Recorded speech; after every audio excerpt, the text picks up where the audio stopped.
Məlumat üçün bildiririk ki, ölkə ərazisində heyvan mənşəli məhsulların dövriyyəsi və istehlaka təqdim edilməsi zamanı mütləq şəkildə həmin məhsulların baytarlıq ekspertizasının keçirilməsini təsdiq edən baytarlıq sənədlərlə müşahidə olunmalıdır.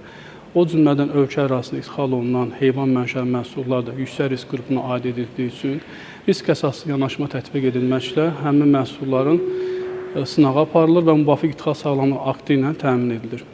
Və ölkə ərazisində fəaliyyət göstərən iaşə obyektləri, o cümlədən xüsusən şadlıq evləri, restoranlarda istehlakçılara təqdim olunan hər bir heyvan mənşəli məhsullarında qeyd olunan müvafiq sənədləri təmin olunaraq istehlakçılara təqdim edilməlidir. Qida təhlükəsizliyi haqqında qanunun tələbinə əsasən hər bir qida subyekti qəbul etdiyi qida məhsulları, o cümlədən qida məhsullarını əldə etdiyi heyvanlar və onları təchiz edən qida məhsulları ilə bağlı təchiz edən qida subyektləri barəsində məlumatları özündə toplanmalı, elektron kağız və kağız formasında və elektron formada təmin etməli və izlənmə prosedurunu həyata keçirtməlidir.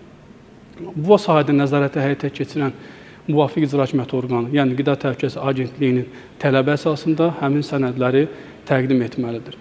Bildirmək istəyirik ki, agentlik tərəfindən artıq bütün ölkə ərazisində fəaliyyət göstərən ictimai yaşam müəssisələrinə, xüsusən də şadlıq evlərinə və restoran sahiblərinə müvafiq xəbərdar edici məktublar göndərilmişdir və orada istehlakçılara təqdim olunan heyvan mənşəli məhsulların müvafiq baytarlıq sənədləri təmin edilərək satışa təqdim etmələri nəzərlərə çatdırılmışdır.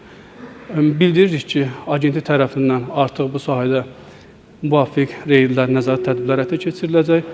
Həm aparılacaq planlı və planlanan yoxlamalar zamanı, o cümlədən aktiv sistemi üzərindən izlənmə əsasında həmin məhsulların müvafiq sənədlərinin tələb edilməsi həyata keçiriləcək.